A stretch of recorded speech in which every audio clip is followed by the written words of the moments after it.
Hi, I'm Mackenzie Robbins, and I'm going to be presenting my project on comparing the giant squid and the colossal squid. So let's get started. So the giant squid.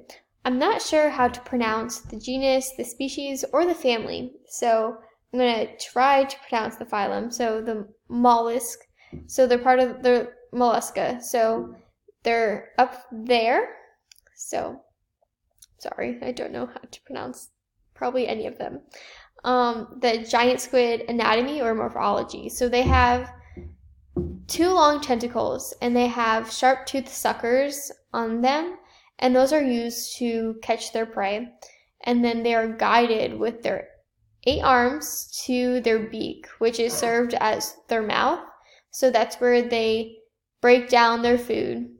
And then the beak is located at the center of the 8 arms. And then in the beak, they have a radula, and that serves as like a tongue, and it breaks down the food even more. So, as we move on, the giant squid has 1 foot diameter eyes, and they're probably about this big, probably. They're about the size of dinner plates, and then our eyes are about the size of quarters. So in comparison, we have very small eyes, or they have very large eyes. Probably they have very large eyes, but their very large eyes help absorb light, which is needed in the deep sea because no light. So they're able to hunt the bioluminescent prey. So the giant squid has a very small brain compared to their actual body size, and their brain has a hole in the center, and the esophagus goes through the brain, which is kind of interesting. So their mantle. So the mantle is like the main part of their body, also their head. So their eyes are on the mantle. They also have 2 large fins on the sides of the mantle, and it contains all the organs. And then, most importantly, they have their funnel, which is in the mantle, and it serves to pump water, helps them breathe, helps them move, helps lay eggs, and then also sprays ink. So very fascinating. As we move on, we're going to move on to the giant squid's habitat and range. So that habitat would be the North Atlantic, the South Atlantic, the North Pacific, and the Southwestern Pacific. And then their range, so that would be 300 to 1,000 meters deep. So pretty deep. So the giant squid how the giant squid feeds. So we kind of went over that in the anatomy. So they have their 2 large tentacles with their suckers attached, and then they get their prey with their tentacles, and then it's guided with their arms to their beak, and then they break it down in their beak. And then the giant squid is a carnivore, so it eats fish, shrimp, squid, and then even small whales. So I was very surprised by them being able to eat whales, but I thought that was cool. And then how the giant squid reproduces. So they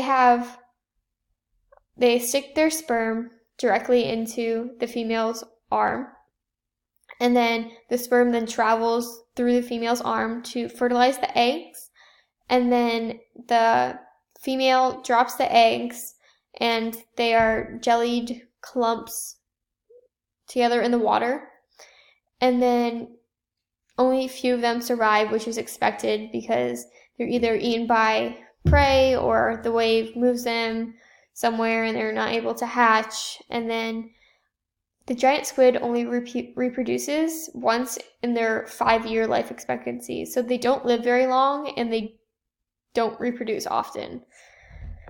And then we're going to move along to the giant squid's predators. So the giant squid doesn't have many predators, only pretty much the sperm whale and potentially the pilot whale, but the juveniles do have more predators, which is also expected because they're smaller, and so their predators include both the whales and then also sharks and other fish. So the colossal squid we're going to move on to, and then I also don't know how to pronounce the genus, family, or species of these, and I only somewhat know how to pronounce the phylum. So they are also up there. So, yes. So the anatomy or morphology of the colossal squid. So it's pretty much the same thing as the giant squid. It has its 2 large tentacles, which not only has the suckers, but also has sharp hooks on them. And those are used to help catch prey as well. And then they have their 8 arms, which help guide the food from the tentacles to the beak. And then they have large mantles and that have even bigger eyes than the giant squid. They have 27 centimeter diameter, and so say the giant squid is that big, theirs is even bigger. But the 27 centimeters is when they're dead. So scientists estimate that when they're alive, they're from 30 to 40 centimeters, which are double the size of the giant squid's eyes. So they're huge. The beak is also located in the center of the 8 arms. So same thing as the giant squid. The colossal squid's habitat and range. So scientists aren't able to observe them as much because they live so deep in the ocean.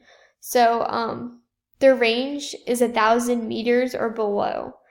And in comparison to the giant squid, theirs is 300 to 1,000 meters. So we're somewhat able to observe the giant squid, but then when we come to the colossal squid, it's so much deeper.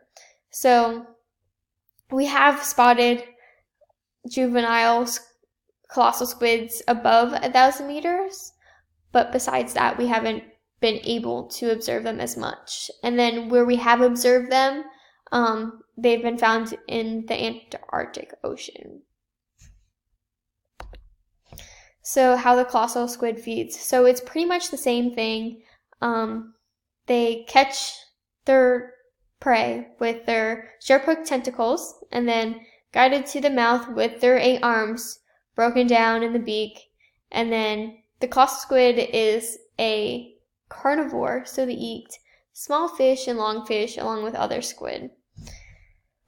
And then the squid how the colossal squid reproduces. We don't really know how the colossal squid reproduces because we haven't been able to observe them a lot. So all we can really do is infer. So scientists have inferred that it's pretty much the same thing as the giant squid. They directly insert sperm into the arm, goes to fertilize the eggs. Eggs are dropped in jelly clumps, and then they lay there until they hatch or get eaten or broken up by the waves. So the colossal squid predators, it doesn't have many predators that we know of, but we do know one of its predators is the sperm whale. So comparing and contrasting. So let's compare the eyes. So overall, the colossal squid has bigger eyes than the giant squid, but the colossal squid is just bigger than the giant squid. And then the giant squid and the colossal squid both have very similar eating habits and how they eat, and their anatomy is pretty much the same besides the hooks on the colossal squid's tentacles. From what we can infer, they both reproduce the same way. And then also the colossal squid has a deeper range than the giant squid. So that's another thing that differentiates the both. And then the 2 squids both live in 2 different places. So the colossal squid lives in the Antarctic, as we know of. And then the giant squid has been found in the Atlantic Oceans as long with the Pacifics. And then they both have the same predators. So I believe that's it. And thank you for watching my presentation.